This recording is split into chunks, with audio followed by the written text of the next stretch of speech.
for the people that die unforgiven by others. And be yourself. Live free. Parents don't think anything about Metallica. They just ignore it. And the Sandman!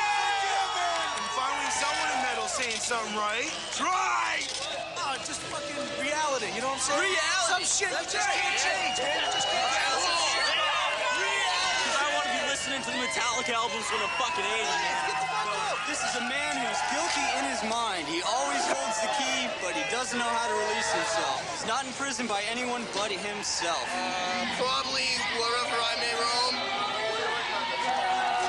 Just the fact that it's about, you know, even after you die, you can hopefully go on, you know.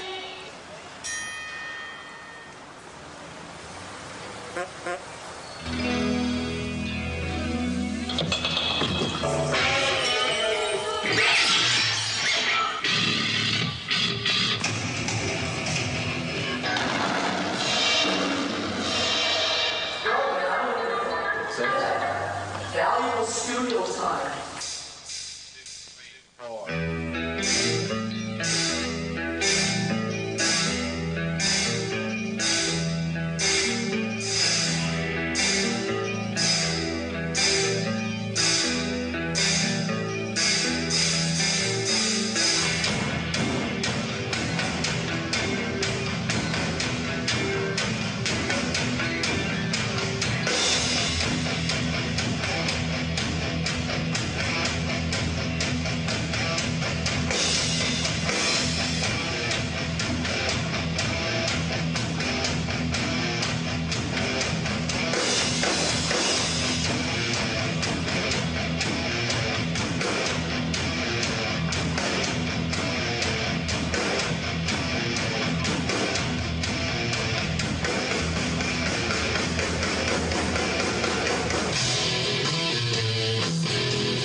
Prayers, little one, don't forget my son, to include everyone.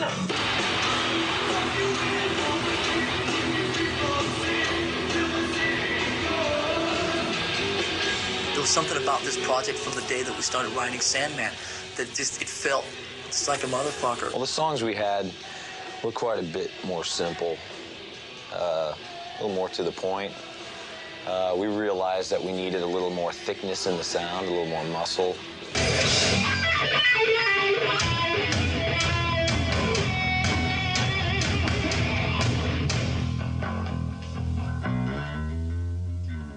Sounds real good, Lars. The recording studio we recorded this album at was in North Hollywood called One on One. And we went in, God, October, and we didn't walk out of that place till sometime in May or June. I don't know, it's kind of blurry now. James, you still thinking of maybe using some kids on the middle section? Just one. Just one to do which the part before you come in with a low voice? No, there's a, yeah, there's that whole section where it's an E. And then it goes up? Thing. So I have like a dad teaching his kid that. So I got the idea of him like teaching it to him. He'd say one line and his kid. He's gonna be real cool.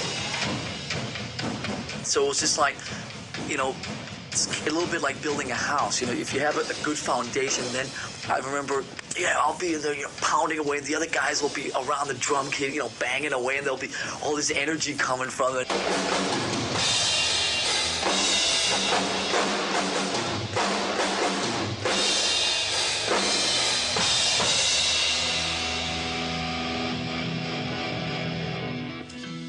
Keep the dynamics kind of cool on the hi-hat, though. Just like in terms of the backbeat. You know, the big backbeat, that Lars Ulrich kind of snap on the old snare. Huh? Lars, will you make the next couple versions a little more peppery off the top? A little more weight into it. If you want weight, I'm your fucking guy. Oh, wait, hold her.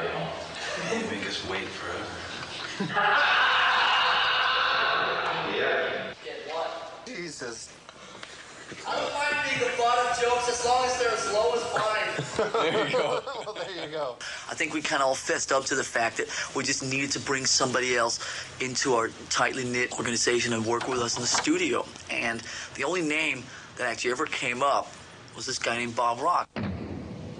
So me and James flew up to Vancouver, hung out with him for a couple days, and it was like the vibe was there right away. One of the first bands I ever did was a band called The Subhumans. Dimwit was the drummer. I think it was Brad Cunt played guitar. No, Brad Cunt was in Rabid. Jerry Useless, who went to jail for 20 years for anarchy, he blew up a BC Hydro substation here. Shithead was DOA. Who's the guitar player? Oh, Subhumans. Fuck. And then I did the Pointed Sticks. I did the Dills. The Young Canadians, the K-Tels. They did Let's Go to Fucking Hawaii. Let's see, Loverboy.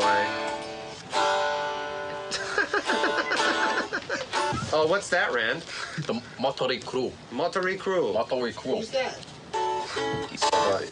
We're gonna have to leave now. Well, we can't really write songs together. Over the tour, basically just get riffs here and there. Bring out the 4-track. I got this Fostex 4-track that I've had since '84 or something. There's, you know, Ride the Lightning riffs on it, you know. You just gotta hit certain buttons, just right, or else it'll... Get a job at El Compadre. For instance, the main riff in Sandman was just something that I wrote one night, you know, 3 o'clock in the morning. That's how I come up with like a lot of the stuff that ends up on albums. Yeah. It's like just like jamming at 3 o'clock in the morning. And when it came time to start, you know, getting songs together, Lars called me up and said, hey, this is a great riff, you know, on your tape. I go, what are you talking about? And he played it to me over the phone. I go, oh, yeah, I remember that. And that was only like the second or third time I'd ever listened to it. Now, and then the tail on it, I suggested that he do like 3 of the, so wow, now, 3 of those, and then the tail. You come with it on guitar, mandolin, or bass, or whatever, this idea, and you just put it on tape. And then later on, somewhere down the line, it could be 6 months, 6 days, 6 hours later. James usually, like, you know, he contributes most of the music, and Lars, like, contributes, like, arrangement ideas and such. And then we'll all come in and see how it feels, the 4 of us playing the song.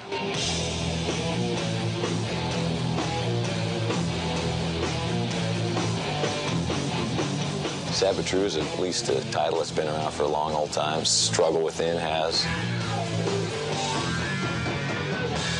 Enter Sandman, I think, has been around the longest. You know, everyone's going, what the hell does that mean?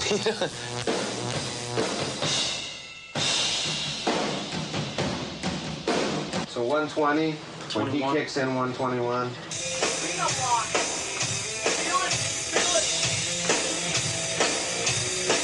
And then back to 121 for when that tom section comes in the middle.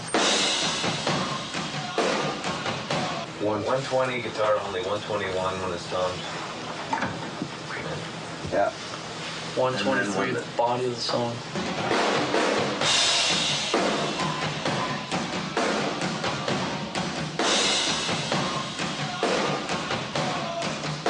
There was this guy that we'd known for maybe 2 days or something, and he comes into the rehearsal room, and we're playing these songs, you know, and he's got a timer, and he's writing down these notes and all this. And he'd say, hey, well, maybe we should do, you know, you take that a little bit longer. You know, there's too much E all the time, and there's this and that, and you should do F sharp there or something, you know. And James, he's, you know, his music is his heart, you know. You don't fuck with it.